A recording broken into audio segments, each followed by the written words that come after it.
যদি ভাই একটি বিশৃঙ্খলা করেন, একটি লোককে থ্রেট করেন, একটি লোকের বিরোধীর মাথা ফাটান, তাহলে আপনাকে দল থেকে বহিষ্কার করে দেবে। এইরকম কড়া নীতি শিক্ষা যদি তৃণমূল কংগ্রেস একটা পার্টি হিসেবে আনতে পারতেন, তাহলে কিন্তু এই সাহসটা পেতেন না। এই যে দুঃসাহসগুলো তৈরি হয়েছে গ্রাউন্ড লেভেলে সমস্ত মানুষদের, যেটা তার কারণ আমরা এমএলএদের দেখছি, এমপিদের দেখছি, নেতাদের দেখছি, যে তারা একে চর মারছেন, তাকে ঘুষি মারছেন, কিছু হলে বলছেন দেখে নেবো, তুই জানিস আমি কে। আপনি কে? এটা তো প্রশ্ন। আপনি একজন member of parliament, member of legislative assembly বা কাউন্সিল অফ মিনিস্টার্স, ব্যাস। আপনি ভগবান নন। দেখুন, বাংলায় ভোটের সাথে ভোট এবং খুনোখুনি মারামারি এইটা যেন ওটা সম্পৃক্ত হয়ে গেছে।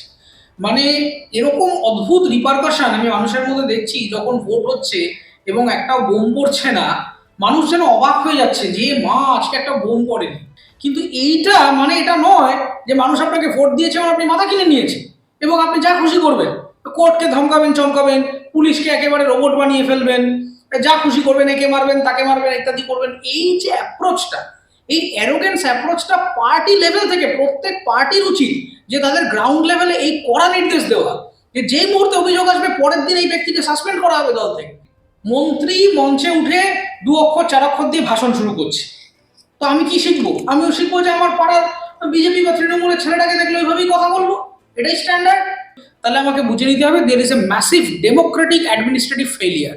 দেখুন, আমার প্রথম প্রশ্ন হচ্ছে যে দিল্লি থেকে রাজনৈতিক সংগঠনের কেন্দ্রীয় টিমকে কেন পাঠাতে হচ্ছে? আমার রাজ্যে কি ল অ্যান্ড অর্ডার নেই? নিশ্চয়ই সেখানে কোনো গাফিলতি হচ্ছে বলেই অন্যান্য জায়গা থেকে আমাকে লোক নিয়ে আসতে হচ্ছে। এবার দেখুন, এই যে রেজাল্টটা, জেনারেল ইলেকশন 2024-এর যে রেজাল্ট, সেইখানে বিরোধীদের খারাপ ফলাফলের যে রেজাল্ট, সেটা যেরকম তাদের কাছে আনএক্সপেক্টেড রেজাল্ট হয়েছে, আনএক্সপেক্টেডলি খারাপ হয়েছে, একই রকমভাবে সামহাও তৃণমূল কংগ্রেসেরও যে এই এত ভালো রেজাল্ট, এইটাও তাদের আনএক্সপেক্টেডলি ভালো হয়েছে।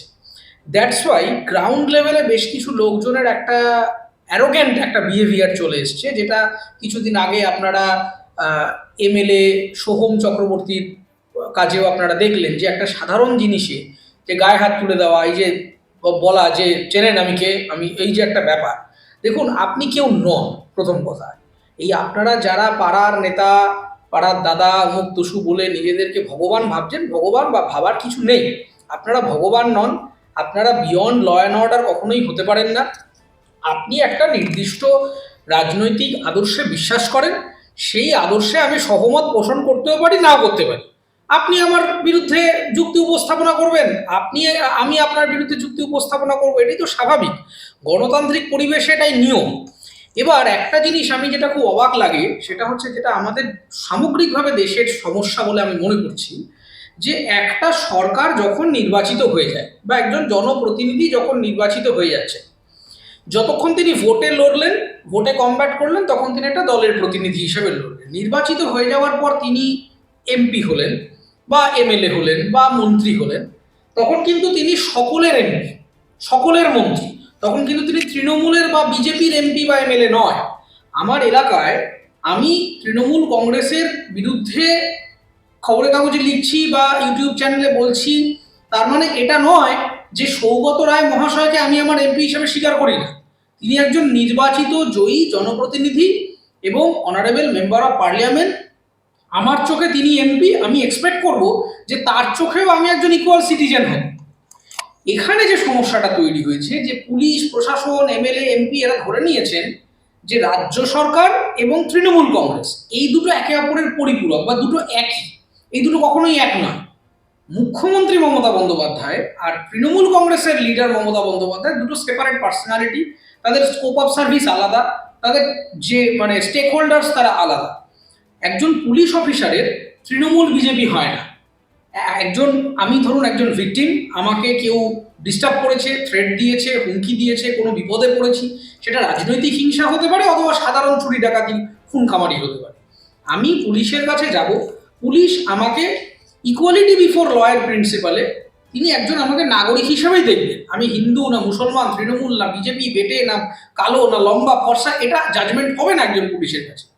কিন্তু আনফর্চুনেটলি এখন আমি দেখতে পাচ্ছি যত থানাগুলোর সাথে আমরা আস্তে আস্তে চেনা পরিচিতি বাড়ছে, তাদের একটা কোথাও যেন একটা অলিখিত কনভেনশন হয়ে গেছে যে যখনই কোনো রাজনৈতিক ঘটনা ঘটছে, একটা গোষ্ঠীদ্বন্দ্ব হলো কি ওখানে কেউ একটা লাঠিপেটা করেছে, যখন আসছে দুই পার্টি, আগে ওসি বা এসপি বা এরকম ধরনের পুলিশ ইন্সপেক্টরের দায়বদ্ধতা হয়ে যাচ্ছে পাড়ার নেতাকে ফোন করা যে আপনার লোক আছে নাকি। যখন নেতা বলছে যে হ্যাঁ আমার লোক আছে, এটা সেটিং করে দাও, তখন পুরো কেসটাকে অন্যভাবে দেখা হচ্ছে যে অমুক দাদার লোক, অমুক দিদির লোক। লতে কথা তো বলা হচ্ছে না, একজন বিশৃঙ্খলা বা নুইসেন্স করছে, রাস্তাঘাটে কাউকে গালাগালি করা হলো, থ্রেট করা হলো, কার গায়ে হাত তোলা হলো, সে বিজেপি যদি করে একই কাজ হবে, একই তার আইনি শাস্তি হবে। তৃণমূল করুক, সিপিএম করুক, অথবা কোনো অ্যাপলিটিক্যাল সাধারণ গুন্ডামস্তান ক্রিমিনাল যদি করে, সে আইনের চোখে সমান। কিন্তু এখানে সেটা হচ্ছে না। প্রত্যেক পুলিশ ইন্সপেক্টরের কাছে একটা অলিখিত কনভেনশন, এটাই তারা প্রিন্সিপাল ধরে নিয়েছেন যে আমাকে আগে নেতাকে ফোন করতে হবে, জানতে হবে নেতার কোনো এখানে ইনভলভমেন্ট আছে কিনা, নেতা যা বলবেন আমার অ্যাকশনটা সেইভাবে হবে। অ্যাকশনটা সেভাবে হবে না, তার কারণ হচ্ছে একজন পুলিশ অফিসার তিনি যে মাইনেটা পান, সেই মাইনেটা নেতা মন্ত্রীরা দেয় না, সেটা কনসলিডেটেড ফান্ড অফ ইন্ডিয়া থেকে আসে। সেই ফান্ডটা কোনো নেতা নেত্রীর পৈতৃক সম্পত্তি নয়, সেটা সারা দেশের মানুষের যে উৎপাদন, সেই উৎপাদনের যে কর সেখানে জমা হয়, সেই রাজস্ব থেকে সরকারি কর্মচারী, এই গোয়েন্দা পুলিশ আমলা টামলা এদের সবার মাইনে হয়। ফলে আপনি যদি সত্যি কারোর কাছে দায়বদ্ধ হন বা কারোর কাছে অ্যাকাউন্টেবল হন, সেটা সবার আগে এই সিটিজেনদের কাছে। Citizen should be year priority, not the minister, not the MLA, not the MP. কিন্তু এখানে যেটা হয়ে যাচ্ছে যে সে কোন দল করে, আচ্ছা ওর নেতা ওর ও কিনা সেই কিনা, নেতা ডিসাইড করবে যে আমার এফআইআর কিভাবে হবে, এফআইআর হবে না জিডি হবে, আচ্ছা এফআইআর হলে চার্জশিটটা কিভাবে হবে। অদ্ভুত অদ্ভুত কাণ্ড দেখা যাচ্ছে যে এফআইআর এর যিনি প্রাইমা ফেসি অ্যাকিউজড, মানে একদম মূল অভিযুক্ত সোজা ভাষায়, চার্জশিট যখন পুলিশ ফাইল করছে সেই ব্যক্তির নাম গায়েব হয়ে যাচ্ছে। আমি অভিযোগ করলাম যে আমার মানে প্রথম এই চারজনকে আমি দেখেছি আমার বাড়ি ভাঙচুর করতে, তো চারজনের মধ্যে মূল যে অভিযুক্ত তার নামটা এফআইআর এ থাকছে কিন্তু চার্জশিটে থাকছে না। এ কি ম্যাজিক! নিশ্চয়ই তার মানে কোথাও অলিখিত কোনো এক শক্তি কাজ করছে, অদৃশ্য হস্ত, ইনভিজিবল হ্যান্ড, যে হয়তো ডিরেকশন দিচ্ছে যে না আমাদের লোক, একে প্রোটেকশন দাও, একে একে ক্লিন চিট দিয়ে দাও। কিন্তু এইভাবে যদি চলতে থাকে তাহলে তো দুষ্কৃতীরাই আমাদের সমাজের হিরো হয়ে যাবে। তাহলে তো আমাদের ছেলেমেয়েরা আর বলবে পড়াশোনা শিখিয়ে সভ্যতা, ভদ্রতা, সিভিল এথিক্স, ম্যানার এসব শিখবো কেন, তার থেকে বন্দুক চালানো শিখি, বোমাবাজি শিখি। কারণ যে যত বড় বোমাবাজ, বন্দুকবাজ, যে যত বড় খিস্তিবাজ, তার সমাজে তত ক্ষমতা। পুলিশ একটা ক্রিমিনালকে পারলে পরে সেলাম করে। তো শিক্ষাকে সেলাম করা হচ্ছে না, নীতিকে সেলাম করা হচ্ছে না, মেধাকে সেলাম করা হচ্ছে না, বা পথকে সেলাম করা হচ্ছে না। সেলাম কাকে করা হচ্ছে? দুনিয়ার যত গুন্ডা, বদমাইশ, ক্রিমিনাল, যাদের কোনো রকম যোগ্যতা নেই, সমাজে অসামাজিক একটা পরিবেশ সৃষ্টি করছে, মানুষ পেটাচ্ছে, খুন করছে, একেবারে অসামাজিক একটা পরিবেশ তৈরি করছে, সেই লোকগুলোকে নিয়ে এসে আমরা একেবারে ভগবান বানিয়ে নিয়েছি, সকাল বিকেল তাদের জয়ধ্বনি তুলছি। সেই জন্য আমাদের সামাজিক অবক্ষয় হচ্ছে। অন্যান্য রাজ্য যদি আমরা দেখি যে পার্শ্ববর্তী যে বিভিন্ন রাজ্য, অন্য কোনো রাজ্য এইরকম ভোট পরবর্তী হিংসার খবর হয় না, বা আমরা ইদানিং যাবৎ তা দেখিনি। খালি আমাদের রাজ্যে কেন বারংবার এইরকম অসন্তোষ দেখা যাচ্ছে? দেখুন, বাংলায় ভোটের সাথে ভোট এবং খুনোখুনি, মারামারি, এইটা যেন একটা সম্পৃক্ত হয়ে গেছে। মানে এরকম অদ্ভুত রিপারকাশন আমি মানুষের মধ্যে দেখছি, যখন ভোট হচ্ছে এবং একটাও বোম পড়ছে না, মানুষ যেন অবাক হয়ে যাচ্ছে যে মা আজকে একটা বোম পড়েনি। এটা যেন একটা অদ্ভুত স্ট্যান্ডার্ড। মানুষ ভোট দেবেন, তার যাকে পছন্দ হবে ভোট দেবেন, সেখান থেকে রেজাল্ট বেরোবে, একজন জয়ী হবে, একজন পরাজিত, মানে শাসক হবে, একজন বিরোধী হবে, এই তো গল্প। কিন্তু এইখানে যেটা হয়ে গেছে, আমরা অ্যাজিউম করে নিয়েছি যে ভোট হবে, 4-5 জন শাসক বিরোধীর, এর দুজন খুন হবে, এর দুজন খুন হবে, এখানে রক্তপাত হবে, ওখানে বোম পড়বে, এখানে একটা ধর্ষণের খবর আসবে। এইটা যেন একটা সোশ্যাল স্ট্যান্ডার্ড। এটা না হলে আমরা ভাবছি মা সকাল থেকে কি একটা যেন হয়নি। এটা বহু মানুষ অবাক হয়েছেন টিভি খুলে যে একের পর এক দফার ভোট হয়ে যাচ্ছে, কেন কোনো বিশৃঙ্খলা হচ্ছে না। তার মানেটা হচ্ছে যে আমরা কতখানি সোশ্যালি একটা ডেরোগেটরি জায়গায় চলে এসেছি, যে আমরা ধরেই নিচ্ছি যে ভোট হবে আর মানুষ মরবে না, কি করে হতে পারে। তার কারণ একটা মানুষ খুন হয়েছে, টিভিতে বসে বা কাগজে যখন লেখালেখি হচ্ছে, ফেসবুকে যখন তর্ক হচ্ছে, তখন শাসক বিরোধীর আলোচনাটা কি, যে তোমার 2 জন মরেছে না আমার 3 জন মরেছে। আরে মৃত্যু নিয়ে রাজনীতি হয় না কোনোদিন। তোমার আজকে যদি তৃণমূল কংগ্রেসেরও একটা মানুষ মারা যায়, সেটা আমাদের সমাজের ল অ্যান্ড অর্ডারের লজ্জা। তৃণমূল মরছে না বিজেপি মরছে সেটা ফ্যাক্টর নয়, ফ্যাক্টর হচ্ছে যে একজন সাধারণ মানুষ, একজন রাজনৈতিক কর্মী, একজন পরিবারের সন্তান, একজন পরিবারের বাবা মা, তিনি আজকে মারা যাচ্ছেন, ধর্ষিত হচ্ছেন, লাঞ্ছিত হচ্ছেন।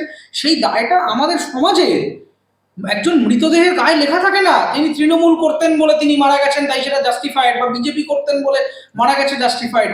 উনি মারা গেছেন, এটা আমাদের লজ্জা যে আমরা সমাজ হিসেবে তাকে খুন করেছি, তাকে বাঁচাতে পারিনি। এই যে অবক্ষয়টা, এটা আমাদের সামাজিক। এবং আরেকটা যেটা কারণ আছে সেটা হচ্ছে বাংলায় সামহাও আমরা রাজনীতিটাকে একটা প্রফেশন হিসেবে বানিয়ে ফেলেছি। রাজনীতি কখনো পেশা হতে পারে না, রাজনীতি একটা ওয়ে অফ গভর্নেন্স হতে পারে, রাজনীতি আপনার অ্যাডিশনাল চয়েস হতে পারে। কিন্তু এখানে যারা নেতা নেত্রী উঠছেন, দেখুন বিভিন্ন প্রফেশন থেকে সবাই রাজনীতিতে আসছেন কি উদ্দেশ্যে? দেশ গঠনের উদ্দেশ্যে, জাতি গঠনের উদ্দেশ্যে, নিজের ফিল্ডের এক্সপোজ করবার জন্য? কিচ্ছু না। যারা ফিল্ম স্টার আসছে তারা ফিল্মের তো গ্রো করার জন্য কিছু বলছেন না, যারা ক্রিকেটার ফুটবলার আসছে তারা ক্রিকেট বা ফুটবলের এক্সপোনেনশিয়াল গ্রোথের জন্য কিছু বলছেন না, যারা অন্যান্য ধরুন পেইন্টার আসছেন কি কোনো পুলিশ অফিসার আসছেন বা কোনো বিচারপতি আসছেন, যাই আসছেন, তিনি তার যে ডোমেইন বা সাবজেক্ট সেইটার গ্রোথের কথা তো কিছু বলছেন না। সবাই রাজনীতিতে এখন আসছেন এটা মাথায় রেখে যে কিছু যদি আর কোথাও না পাই, নিদেন পক্ষে যদি কাউন্সিলর অবধি হয়ে যেতে পারি বা পঞ্চায়েত প্রধান প্রধান টাইপের কিছু একটা হয়ে যেতে পারি, কোটি কোটি টাকার রোজগার, এবং এটাই আমার পেশা এবং জীবিকা। যখনই আপনি রাজনীতিকে একটা প্রফেশন বা জীবিকা বানিয়ে ফেলছেন, তখনই আপনার সার্ভাইভালের গল্প চলে আসছে, যেটা আর 5টা অফিসে আমাদের দেখতে হয় যে কে কাকে টপ করে বেটার প্রমোশন পাবে, বেটার রোজগার করবে, সেইটারই একটা কদর্য রূপ আমরা এখানে দেখতে পাচ্ছি। যে ও কেন টিকিট পাবে, দাও ওকে দুটো ঘুষি মেরে ওর নাক ফাটিয়ে দাও, দিয়ে আমি টিকিটটা পাবো, আমি দিদির কাছের লোক হবো, দাদার কাছের লোক হবো। এই যে একটা প্রতিযোগিতা তৈরি হয়েছে, তার কারণটাই হচ্ছে আমরা রাজনীতিকে জীবিকা বানিয়ে ফেলেছি। আপনি অন্যান্য মেট্রোপলিটন সিটিতে যান, সেখানে তো কত সিভিল সোসাইটির মানুষ আছে। এই যে ধরুন আপনারা আমার সাক্ষাৎকার নিচ্ছেন, আজ অবধি এই রাজনৈতিক প্রতিহিংসার বাইরে একটাও সাক্ষাৎকার দিতে পারলাম না, কারণ আমি তো রাজনীতির বাইরের লোক। কেন আপনারা নিতে পারছেন না? তার কারণ হচ্ছে যে মানুষের কাছে রাজনীতিটাই একমাত্র আলোচনার বিষয়বস্তু হয়ে গেছে।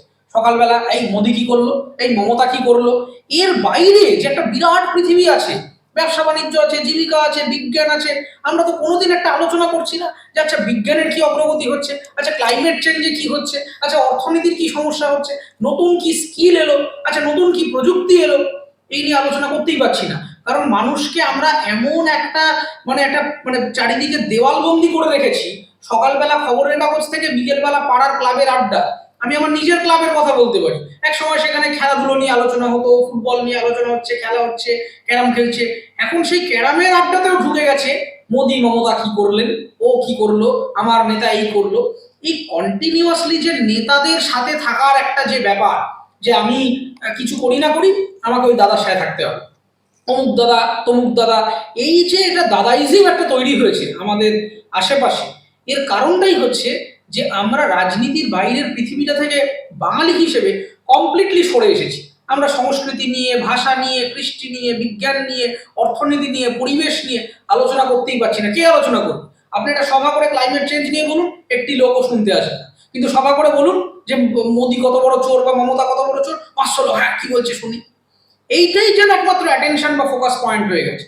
এবং দ্যাটস ওয়াই রাজনীতিকে ঘিরে দুনিয়ার যেখানে যত ভিড় হবে, সেখানে তত প্রবাবিলিটি অফ ডেফিসিয়েন্সি বা প্রবাবিলিটি অফ ক্রাইম সেটা বেড়ে বেড়ে যাবে। এবং এই যে প্রবাবিলিটি অফ ডেভিয়েন্স যখন বেড়ে যাচ্ছে, তখনই আমরা খুন খামারি দেখছি, তখনই আমরা যুদ্ধ দেখছি, তখনই আমরা বাঁশপেটা দেখছি, বন্দুক দেখছি, বোমা দেখছি। তার কারণ এই যে ছেলেমেয়েগুলি বোমা নিয়ে যাচ্ছে, দৌড়চ্ছে, ইয়ং ছেলেমেয়েরা দেখছি তো, আপনাদের ইউটিউবে দেখাচ্ছেন যে ছেলে একটা 28-30 বছরের ছেলে হাতে বন্দুক নিয়ে দৌড়চ্ছে। কেন তাকে বন্দুক নিয়ে দৌড়তে হচ্ছে? তার কারণ আমরা তাকে বন্দুকের পরিবর্তে অন্য কিছু হাতে তুলে দিতে পারিনি। আমরা তাকে শিখিয়েছি যে ভাই ওকে মারো, ও বিজেপি করে, ও সিপিএম করে, ও তৃণমূল করে, ওকে মারো, ওইটা মারলে তুমি বেশি পয়সা পাবে, তুমি যদি সফলভাবে ওকে মারতে পারো তাহলে তুমি এই রাজনৈতিক ল্যাডারে আরো বড় টাইপের নেতা হতে পারবে। এই যে প্রতিযোগিতার যে চাকা আমরা শুরু করেছি, এই যে কত বড় সমাজের পক্ষে ক্ষতিকারক আমরা হয়তো আজ বুঝতে পারছি না, কিন্তু আগামী কয়েক দশকে আমরা টের পাবো যে কোথায় আমরা সামাজিক অবক্ষয়টাকে নামিয়ে আনলাম। অরিত্রদা, একদমই আপনি যে প্রতিহিংসার কথা বলছেন, সেই প্রতিহিংসা পরায়ণতা থেকেই বলতে হয় যে আমরা দেখছি যে প্রতিহিংসা কতটা বিধ্বংসী হতে পারে, যেখানে কারোর দোকান জ্বালিয়ে দেওয়া হচ্ছে, তো কারোর বাড়ি, এমনকি মহিলারাও বাদ যাচ্ছে না, মহিলাদেরকেও মার খেতে হচ্ছে।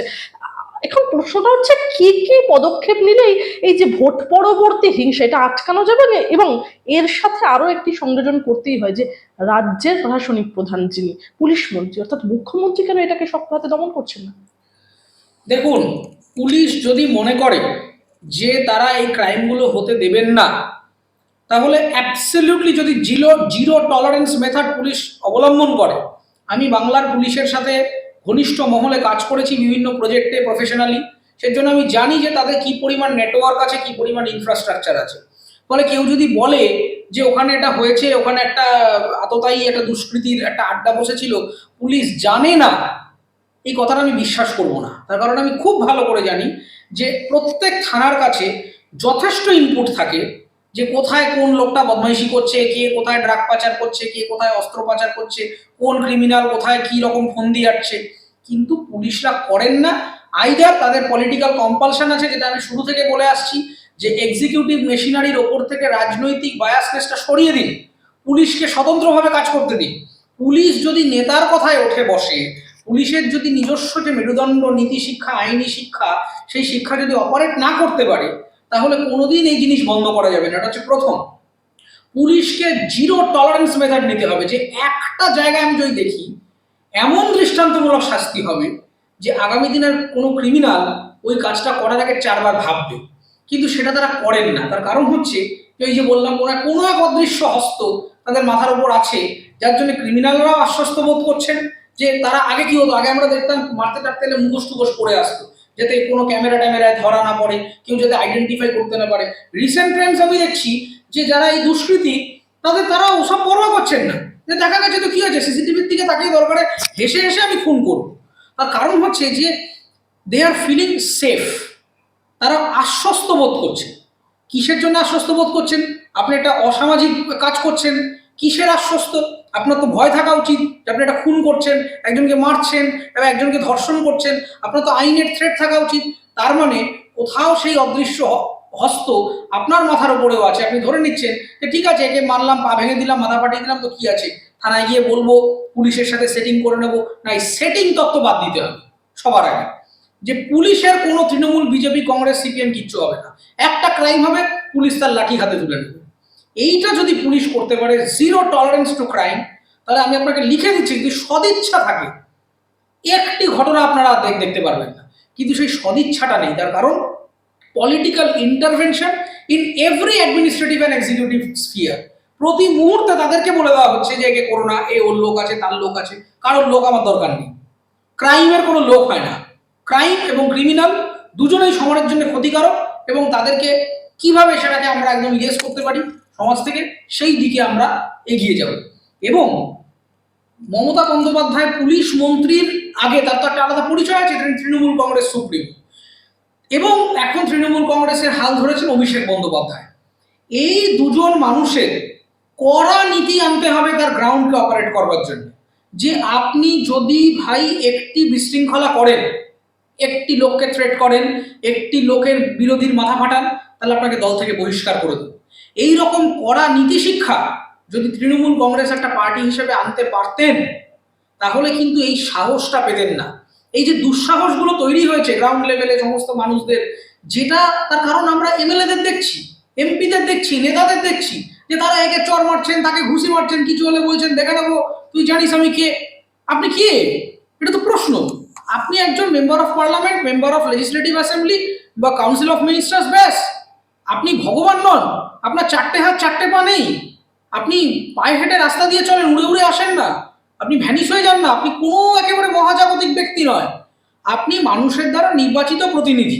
সরকারি কর্মচারীরা পরীক্ষা দিয়ে আসেন, তারা বিভিন্ন রকম পরীক্ষা দিয়ে সরকারি কাজ করেন। আপনিও সরকারি কাজ করছেন, আপনার পরীক্ষাটা ভোট। আপনি ভোট দিয়ে এসে মানুষের জন্য কাজ করতে এসেছেন।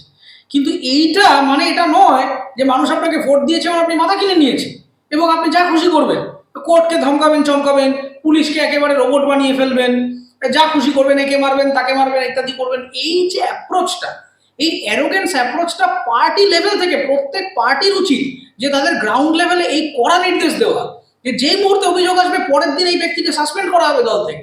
তাহলে 5জন লোকের ভয় থাকবে যে কেউ যদি কমপ্লেন করে পার্টি অফিসে, আমার আর দল করা হবে না। ফলে এই যে ডিসিপ্লিন এবং কোড অফ কন্ডাক্ট, এটাই তো নেই। মন্ত্রী মঞ্চে উঠে 2 অক্ষর 4 অক্ষর দিয়ে ভাষণ শুরু করছে, তো আমি কি শিখবো? আমিও শিখবো যে আমার পাড়ার বিজেপি বা তৃণমূলের ছেলেটাকে দেখলে ওইভাবেই কথা বলবো, এটাই স্ট্যান্ডার্ড। নুসরাত জাহান যখন এমপি ছিলেন, তিনি মঞ্চে উঠে বলছেন বাস পেটা করা উচিত, বিরোধীদের ঠাপ বাস পেটা করা উচিত, সাসপেন্ড করেননি কেন? এই যে বিভিন্ন এমএলএ, যে সোহম চক্রবর্তী, ইমিডিয়েট সাসপেন্ড করা উচিত ছিল, কিচ্ছু হয়নি। কেন তাকে দৃষ্টান্তমূলক শিক্ষা দেওয়া হবে না? আজকে যদি এই মানুষগুলোকে আপনারা শিক্ষা দিতেন, এই যারা গুন্ডামি করছে বা এই শেখ শাহজাহানের মতো লোকজন যখন সন্দেশখালীতে বাড়াবাড়ন্ত হয়েছে, একাধিক মামলা মোকদ্দমা হয়েছে, আপনারা ছেড়ে দিয়েছেন, আপনারা গায়ে নিয়ে চলছে, ঠিক আছে আমাদের লোক আছে, এটা তো হবেই, তোলাবাজি করবে, পয়সা তুলবে, পার্টি চলবে সেইভাবে। তো আপনি দুষ্কৃতীদেরকে, যার যোগ্যতাই নেই, যে জানেই না ক্ষমতার গুরুত্ব কি, তাকে যদি আপনি ওই চেয়ারে দেন, তাহলে সেই চেয়ারের তো অপব্যবহার হবেই, যেটা আজকে হচ্ছে। তো আমরা দেখলাম কীর্তি আজাদ। কীর্তি আজাদ আবার অন্যরকম কথা বলছেন, তিনি বলছেন মিথ্যাচার করছে বিজেপি, এটা বাংলা উত্তরপ্রদেশ নয়, কারো যদি কোনো অভিযোগ থাকে তারা পুলিশ প্রশাসনকে জানালে তারাই ব্যবস্থা নেবে। আর তাছাড়াও যাদের ঘর ছাড়া বলা হচ্ছে তাদের যদি নাম ঠিকানা আমাদের দেন, তিনি বলছেন, আমি কোট আনকোট বলছি, আমরাই বাড়ি ফেরানোর ব্যবস্থা করব, কিন্তু মিথ্যাচার করবেন না, বিজেপির উদ্দেশ্যে তার বক্তব্য। ধরে নিলাম আমি বিজেপি মিথ্যাচার করছে, বারবারই তো এনারা বলেন যে বাইরের রাজ্য থেকে লোক আসছে ইত্যাদি হচ্ছে। দেখুন, হোম মিনিস্ট্রিটা দেখার দায়বদ্ধতা কার? নিশ্চয়ই মমতা বন্দ্যোপাধ্যায়ের ক্যাবিনেট অফ মিনিস্টার্স এবং তার যে পুলিশ প্রশাসন আছে তার। এর আগে কখনো সন্দেশখালী বলুন বা হাওড়ায় একবার গুলি টুলি চললো, সেই সমস্ত হলো, বলে দেওয়া হলো এই সব বিহার ঝাড়গ্রাম এই ঝাড়খণ্ড থেকে লোকজন নিয়ে আসে, সব বিজেপি করে, বিরোধী করে। আচ্ছা ঠিক আছে, বিজেপি করতেই পারে, খারাপ লোক হয়তো করেছে, কিন্তু বিহার বা ঝাড়খণ্ড থেকে যখন আসছে এই দুষ্কৃতী বা বন্দুকবাজ, সে কি মাটির তলা দিয়ে আসছে? নাকা চেক পয়েন্টগুলো কি করতে রাখা হয়েছে বর্ডারে, সেটা কে দেখে? রাজ্য পুলিশ দেখে নিশ্চয়ই। তাহলে একজন দুষ্কৃতী আসছে, সে এখানে কোনো এখানে কোনো ক্রাইম করবে বলে ফাঁস করছে। এর আগেও তো আমরা দেখলাম যে টেররিস্ট কলকাতায় বসে হাওয়া খেয়ে চলে গেল দীঘা অবধি। তো এইগুলো দেখার দায়িত্ব কার? নিশ্চয়ই পুলিশ। পুলিশ জানতো, পুলিশ এনআইএর সাথে সহযোগিতা করেছে, তবে গিয়ে টেররিস্টকে ধরা গেছে। নাহলে তো শুনেছিলাম যে এসপ্ল্যানেডের কাছে কোন হোটেলে একেবারে আচ্ছা সে খেয়ে দিয়ে ঘুম দিয়েছি, সে একজন সার্টিফাইড টেররিস্ট, যিনি কিনা বিভিন্ন বিদেশি জঙ্গি সংগঠনের সাথে যোগ আছে। তিনি কলকাতায় বসে আরাম করে খেয়ে দিয়ে আবার দীঘা ঘুরতে গেছিলেন বোধহয়, সেইখান থেকে তাকে অ্যারেস্ট করা হয়েছে। ঘটনা হচ্ছে যে বিজেপি বিশৃঙ্খলা করুক, সিপিএম বিশৃঙ্খলা করুক বা তৃণমূলের লোকেরাই করুক, বিশৃঙ্খলাটা সামাল দেওয়ার দায়িত্ব কার? বিজেপির নাকি বাংলার পুলিশ প্রশাসনের? ফলে আমি অনারেবল এমপিকে বলবো যে আপনি আবার ওই গোলানোর একটা তাল করেছেন, যে তৃণমূল কংগ্রেস আর ওয়েস্ট বেঙ্গল গভর্নমেন্ট এই দুটো এক নয়। তৃণমূল কংগ্রেস একটা দল, আর ওয়েস্ট বেঙ্গল গভর্নমেন্ট একটা সরকার। একটা সরকারের মধ্যে তৃণমূল সমর্থকরাও যেমন পড়েন, বিজেপি সিপিএম কংগ্রেস সমর্থকরাও একইভাবে পড়েন, আবার যে রাজনীতি নিয়ে বিন্দুমাত্র ভাবিত নন, সাধারণ নাগরিক, খেটে খাওয়া মানুষ, তিনিও পড়েন। ফলে গভর্নমেন্টের চোখটা হবে নিরপেক্ষ, ইকুয়ালিটি বিফোর ল। বিজেপি করছে বলে আমি একরকম ভাবে দেখব, তৃণমূল করলে আরেক রকম ভাবে দেখব, এটা যদি হয় তাহলে সরকারের দ্বিচারিতা প্রকাশ পেয়ে যায়। তো দয়া করে নিজে এই কথাটা বলবেন না যে এ করেছে সে করেছে, যেই করে থাকুক, ল অ্যান্ড অর্ডারটা মেনটেন করা দায়বদ্ধতা হচ্ছে ওয়েস্ট বেঙ্গল গভর্নমেন্ট এবং রাজ্য পুলিশের। সেই পুলিশ যদি ব্যর্থ হয়, তখনই গোষ্ঠীদ্বন্দ্ব হবে, তখনই হাতে বন্দুক উঠবে, হাতে বোমা উঠবে, তখনই খুন হবে, তখনই রক্তপাত হবে। রক্ত আটকানোর দায়বদ্ধতা না তৃণমূলের, না বিজেপির, না কংগ্রেসের, না সিপিএমের। খুন আটকানোর দায়বদ্ধতা পুলিশের। পুলিশ কি করছে? আমার প্রশ্নটা সেই পুলিশের কাছে। পুলিশ ডিপার্টমেন্টের এত বড় নেটওয়ার্ক, পান থেকে চুন খসলে যাদের কাছে ইনপুট চলে যায়, সেখানে এ ওকে মারবে, ওখানে একটা টাসেল তৈরি হচ্ছে, এ এখানে বন্দুক মজুত করছে, সে ওখানে বোমা মজুত করছে, এটা পুলিশ জানে না, এই কথাটা বললে আমি কখনোই বিশ্বাস করব না। এবং আবারও বলছি, তৃণমূল কংগ্রেস এবং ওয়েস্ট বেঙ্গল গভর্নমেন্ট বা ওয়েস্ট বেঙ্গল পুলিশ এই দুটো কখনোই এক হতে পারে না। একটা সরকার ভোটে জিতে যাওয়ার পরে যখন তিনি এসেছেন, আমি আজকে মমতা বন্দ্যোপাধ্যায়ের বিভিন্ন প্রকল্প বা পলিসি বা স্টেটমেন্টের সমালোচনা করছি, কিন্তু তিনি আমার মুখ্যমন্ত্রী, আমার সুরক্ষা দেওয়াটাও তার স্বরাষ্ট্র দপ্তরের মধ্যেই পড়ে, কারণ আমি এই বাংলার নাগরিক। আমি তার সরকারের কোনো প্রকল্প বা পলিসির বা স্ট্র্যাটেজির যদি সমালোচনা করি, তার বিনিময়ে যদি এটা আমায় দেখতে হয় যে আমি থানায় গেলাম, কেউ একটা আমায় হেনস্থা করেছে, পুলিশ আমাকে বলল আরে তুমি তো সরকারি পলিসির বিরোধিতা করো, তোমার জন্য তো কোনো আইনি সলিউশন নেই ভাই, তোমাকে তো মার খেতেই হবে, তাহলে আমাকে বুঝে নিতে হবে there is a massive democratic administrative failure. গণতন্ত্র কখনো এই কথা বলে না যে সবাইকে তৃণমূল হয়ে যেতে হবে অথবা সবাইকে বিজেপি হয়ে যেতে হবে বা সিপিএম হয়ে যেতে হবে। আমরা একটা বহুত্ববাদী পলিটিক্যাল ফ্রেমওয়ার্কে রয়েছি, মাল্টি পার্টি সিস্টেম, প্রত্যেকে তার তার মতো কথা বলবে, কিংবা কেউ যদি কোনো পার্টি না করে সে তার নিজের মতো ভালো মন্দ নিয়ে আলোচনা করবে, কাগজে লিখবে, ফেসবুক টুইটারে লিখবে, এটাই তো গণতন্ত্রের নিয়ম। কিন্তু কেউ একটু আপনার বিপক্ষে কথা বলছে বা আপনার বিপক্ষে ভোট দিচ্ছে মানে আপনি যদি এজেন্ডাটা এটা হয় যে আপনি মেরে দেবেন তাকে, কাজ দেবেন না, তার ব্যবসার লোপাট করে দেবেন, তার যত রকম ভাবে তাকে ক্ষতি করা যায় সেই নিয়ে আপনি উঠে পড়ে লাগবেন, তাহলে আপনার এই ভিন্ডিকটিভ অ্যাপ্রোচটা হাইলাইটেড হয়ে যাচ্ছে। এটা দয়া করে করবেন না। সাংগঠনিক শক্তি তৈরি করুন, সেটা নিশ্চয়ই প্রয়োজন, তৃণমূল কেন যে কোনো পার্টির জন্য প্রয়োজন, কিন্তু সাংগঠনিক শক্তির কুপ্রভাব সমাজের চাকার মধ্যে যদি এসে পড়তে থাকে এবং সাংগঠনিক ক্ষমতার বল প্রয়োগ মানে যদি হাতে বন্দুক নিয়ে হয়, তাহলে সেই সংগঠনকে আর এন্ডোর্স করবেন না। মানে সংগঠন মানে আদর্শের বিস্তার, সংগঠন মানে ইডিওলজি, পলিসি, ফ্রেমওয়ার্ক, গভর্নেন্সের বিস্তার। বিজেপি একটা পলিসি আনছে, আপনার মনে হচ্ছে সেটা ভুল হচ্ছে, আপনি মমতা বন্দ্যোপাধ্যায়ের পলিসিটা প্রমোট করবেন, তার আদর্শটা প্রমোট করবেন, কিন্তু তার মানে এই নয় যে পলিসিটা নিয়ে এলো তার আপনি মাথা ফাটিয়ে দেবেন। এটা কখনো হতে পারে না। এটা যদি হয় তাহলে আমাকে ধরে নিতে হবে খুন খারাপি, গুন্ডামি, দুষ্কৃতি এগুলো স্ট্যান্ডার্ড, আর পুলিশ ব্যবস্থা সম্পূর্ণ ফেইলিয়ার, পুলিশ ব্যবস্থা তুলে দেওয়া উচিত, জোর যার মুলুক তার হবে। আমাদের আর লেখাপড়া শিখে, সংস্কৃতি শিখে, নীতি শিক্ষা এই যে বাচ্চাদের স্কুলে শেখানো হয় যে কোনটা ভুল কোনটা ঠিক, কেন তুমি তোমার বন্ধুর গায়ে হাত তুলবে না, সে তোমার হয়তো তোমার সাথে তার জমছে না, কিন্তু কেন তুমি তাকে খারাপ কথা বলবে না, এগুলো তো আমরা শেখাই শিশুদের, এগুলো শেখানোর দরকার নেই। তাহলে আমরা শিশুদের স্কুলে গেলে শেখাবো যে কিভাবে বোম বাঁধতে হবে, কি করে বন্দুক চালাতে হবে, কি করে তার ক্লাসমেটের মেরে তার নাক ফাটিয়ে দিতে হবে, এইগুলো তাহলে আমাদের পঠন পাঠনের মধ্যে নিয়ে আসতে হবে, কারণ এটাই তো আমাদের সামাজিক স্ট্যান্ডার্ড। আপনি বন্দুক চালাতে পারেন না, আপনি বোমা মারতে পারেন না, আপনি খুন করতে পারেন না, তাহলে আপনি কি সাধারণ মানুষ, আপনি তো নাগরিকই হতে পারলেন না। যোগ্য নাগরিকের সংজ্ঞা তো বন্দুক হয়ে দাঁড়িয়েছে। তো তাহলে সেটাই আমাদের পুরো সামাজিক সিস্টেমটা বদলে ফেলতে হয় আমাদের। তো দয়া করে ডেভিয়েশনটা ডেভিয়েশন, ক্রাইম এবং ক্রিমিনালকে কোনোভাবে ডিফেন্ড করতে আসবেন না। ক্রাইম যেই করবে, আপনার যদি মনে হয় বিজেপি করছে, ব্যবস্থা নেই, ধরে নিলাম বিজেপি এই সমস্ত ফ্যাক্ট ফাইন্ডিং কমিটি টমিটি আনছে, সব এই সমস্ত ভুয়ো একদম বাজে কাজ করছে, আপনি কি করছেন? বিজেপি ফ্যাক্ট ফাইন্ডিং কমিটি এনে এখানে ধরুন মিথ্যা কথা বলছে, আপনি সঠিক রিপোর্টটা দেখান, আপনি যে খুনগুলো হয়েছে, যে জায়গায় গুলি চলেছে, যে ব্যবসায়িক দোকান ভাঙচুর হয়েছে, এই শালিমারে পার্কিং লটে মারামারি হয়েছে, কত লোকের দোকান নষ্ট হয়েছে, টোটো বাইক নষ্ট হয়েছে, আপনি কি ব্যবস্থা নিয়েছেন, কি কম্পেনসেট করেছেন, সেটা আপনি প্রেস কনফারেন্স করে সাধারণ মানুষকে জানান, গভর্নমেন্টের ওয়েবসাইটে দিন। আমরা সত্যিটা কোনটা সত্যি কোনটা মিথ্যা আমরা দেখে নেবো, তারপর যদি দেখি যে বিজেপি সত্যি করছে, আমরা মানুষ ভোট দেবে না, এমনিও দিচ্ছে না, দেবে না। কিন্তু আপনি বলার কি? পুলিশ কোথায়, প্রশাসন কোথায়, থানার লোকেরা কোথায়? তারা কেন এই বেহিসাবি বন্দুক বোমগুলোকে প্রিভেন্ট করতে পারছে না? তারা কি জানে না, নাকি জেনেও অপেক্ষা করছে কোন এক অদৃশ্য হস্ত যেটা তার মাথার উপরে রয়েছে, কোন নেতার লোক, কার ফোনের অপেক্ষা করছেন, কোন নেতা মন্ত্রী আমলা কার ফোনের অপেক্ষা করছেন যে একজন ক্রিমিনালকে বাঁচানোর জন্য এত মরিয়া প্রচেষ্টা করতে হচ্ছে আপনাদেরকে? নেতা আপনাদেরকে মায়নাটা দেয় না, কোনো মন্ত্রী আপনাকে মাইনেটা দেয় না, একজন পুলিশ অফিসারের মাইনে আসে কনসলিডেটেড ফান্ড অফ ইন্ডিয়া থেকে। সে কনসলিডেটেড ফান্ড অফ ইন্ডিয়াটা না মোদি, না মমতা ব্যানার্জি, না রাহুল গান্ধী, না এই কীর্তি আজাদ, কারোর পৈতৃক সম্পত্তি নয়। এটা গোটা দেশের মানুষের সারাদিনের উৎপাদনের যে রাজস্ব কর, সেইটা কনসলিডেটেড ফান্ডে জমা হয়, সেইখান থেকে একটা অংশ আমাদের সরকারি কর্মচারীদের মাইনা হিসেবে দেওয়া হয়।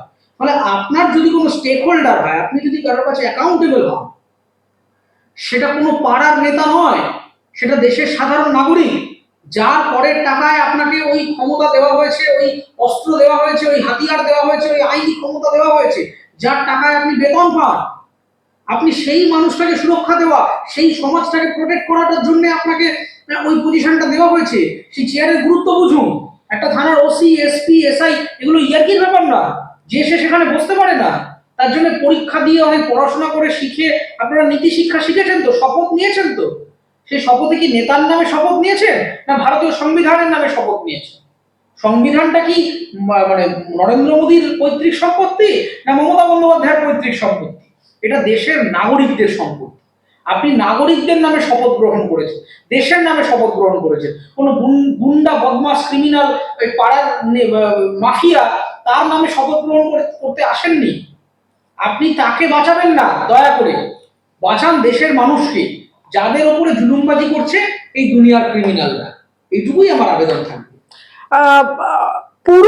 পুরমন্ত্রী রাজ্যের পুরমন্ত্রী ফিরহাদ হাকিম তিনি আবার বলছেন যে ভোট পরবর্তী হিংসা বাংলায় হয়নি, বিজেপি নাটক করছে, ভোটে নিজেদের পায়ের তলার মাটি সরে গিয়েছে ওদের, নিজেদের অপদার্থতা ঢাকতেই ভোট পরবর্তী সন্ত্রাসের মিথ্যা অভিযোগ তুলছে ওরা, বাংলা বিরোধীদের বিসর্জন দিয়েছে মানুষ। কি বলবেন? দেখুন, তাহলে আমাকে ধরে নিতে হবে যে সিসিটিভি ফুটেজ গুলো দেখা যাচ্ছে পার্কস্ট্রিটের রাস্তায় যে গুলি চললো, সেই গুলিটা কি? যে মানুষ, এই যে ব্যবসায়ীর বাড়িতে গুলি চললো, এতগুলো যে খুনের তথ্য এলো, খুনের তথ্যের এগেনস্টে পুলিশ যে কমপ্লেন নিল, সে মিথ্যে? পুলিশ মিথ্যে কথা বলছে? শুধু কেউ অভিযোগ করছে আর ইউটিউবে বলে দিচ্ছে মিথ্যে কথা তা তো নয়। খুনগুলো তো হচ্ছে, বন্দুকগুলো তো চলছে, বোমাগুলো তো পাওয়া যাচ্ছে, এবং সেগুলো শুধু পাওয়া যাচ্ছে আমি বলে দিচ্ছি মুখের কথা নয়, এইগুলো বিভিন্ন থানায় লিখিত অভিযোগ যাচ্ছে, কোথাও এফআইআর হচ্ছে, কোথাও বিভিন্ন কোর্টে মামলা হচ্ছে। তাহলে সেই মামলাগুলো কি সব ভুয়ো মামলা? মানে আপনি নিজেই বলছেন আপনার পুলিশ এফআইআর নিচ্ছে, চার্জশিট নিচ্ছে, সেগুলো সমস্ত ফালতু। পুলিশ অভিযোগগুলো নিচ্ছে কেন? সিসিটিভি ফুটেজে আমরা দেখতে পাচ্ছি কেন যে ওপেন ফায়ারিং চলছে, আমরা বম্বার্ডমেন্ট, গালাগালি, মানুষকে চড়থাপ্পড় মারা হচ্ছে, এগুলো কে দেখছে? মানে বিজেপি শুটিং করছে? এরা কি সব অ্যাক্টার্স? আমরা যারা অভিনয় করি এরা কি অভিনেতা না সাধারণ মানুষ? এগুলো আপনাদের সরকারি বিভিন্ন পাবলিক প্লেসে হচ্ছে, সেখানে সিসিটিভি ফুটেজ সেইগুলো বিভিন্ন সোশ্যাল মিডিয়াতে মানুষের কাছে চলে যাচ্ছে, এবং আমরা দেখছি সেখানে কেউ কাউকে চর মারছে, ঘুষি মারছে, কেউ মানে ওপেন ফায়ার করছে, কেউ ওপেন বম্বার্ডমেন্ট করছে, বোম ছুড়ছে। এগুলো তাহলে কি হচ্ছে? মানে এগুলো সব মিথ্যে হচ্ছে? এগুলো সমস্ত কম্পিউটার গ্রাফিক্সে আমরা হলিউডের সিনেমা দেখি, এগুলো কি সিনেমার সিন? এগুলো কি সত্যি নয়? আচ্ছা, আপনার পুলিশ এই বিভিন্ন খুনের নামে যে এফআইআরগুলো করছে পোস্টপল ভায়োলেন্সে, এই পুলিশ তাহলে এগুলো করছে কেন? পুলিশ কি মিথ্যে কথা বলে? এই এফআইআরগুলো ভুয়ো? বিভিন্ন কোর্টে যে মামলা হচ্ছে এগুলো কি ফালতু মামলা? তাহলে হাইকোর্ট এগুলো বা হাইকোর্টে গিয়ে আপনারা এগুলো কোয়াশ করে নিন। এগুলো সমস্ত ভুয়ো এফআইআর, এগুলো কোনো মিনিংলেস। তাহলে এই মামলাগুলো হচ্ছে কেন? কেন মামলা হচ্ছে, কেন এফআইআর হচ্ছে, কেন চার্জশিট ফাইল হচ্ছে, কেন সিসিটিভি ফুটেজে বিভিন্ন মানুষের হাতে লাঠি, সোটা, বোম, বন্দুক আমরা দেখতে পাচ্ছি? আমি ধরে নিলাম যে বিজেপি বিভিন্ন জায়গাতে রাজনৈতিক মিথ্যে অভিযোগ করছে, কিন্তু এইগুলো আমরা দেখছি কেন? এটা তো আমাকে কার থেকে উত্তর নিতে হবে। আমি কার থেকে উত্তর নেবো? পুলিশের থেকে নেবো। আমি তৃণমূলের থেকে উত্তর নিতে রাজি নই, কারণ তৃণমূল মানে রাজ্য সরকার নয়। আমি রাজ্য সরকার বা রাজ্য প্রশাসনের থেকে উত্তর নেব যে এই দৃশ্যগুলো আমরা কেন দেখছি, এই খুনের ইমেজগুলো কেন দেখছি, দোকানে দোকানে ভাঙচুর, ব্যবসায়ীর বাড়িতে গুলি, এগুলো তো মানে লিখিত অভিযোগ, পুলিশের বয়ান, এবং তার এগেনস্টে হচ্ছে এফআইআর হচ্ছে, ডকুমেন্টেশন হচ্ছে, কোথাও কোথাও চার্জশিট ফাইল হয়ে যাচ্ছে।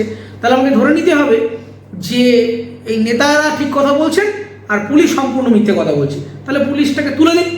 আপনারা তো বলেনি যে কোর্ট নাকি কিছু জানে না, কোর্ট তুলে দেওয়া উচিত, এর আদালত নাকি বিক্রি হয়ে গেছে। তাহলে পুলিশও বিক্রি হয়ে গেছে, পুলিশ ব্যবস্থা তুলে দিন। এই যত ধরনের গুন্ডা বদমাইশ আছে এদেরকে আমরা একেবারে সেলাম করব, হাতে হাতে বন্দুক আর বোম নিয়ে সকাল থেকে আমরা ঘুরে বেড়াবো। আপনাদের আর তাহলে এই আইন শৃঙ্খলা, সমাজ সভ্যতা এসব রাখার দরকার নেই। এই যা হচ্ছে তাই হচ্ছে, ভালো হয়েছে।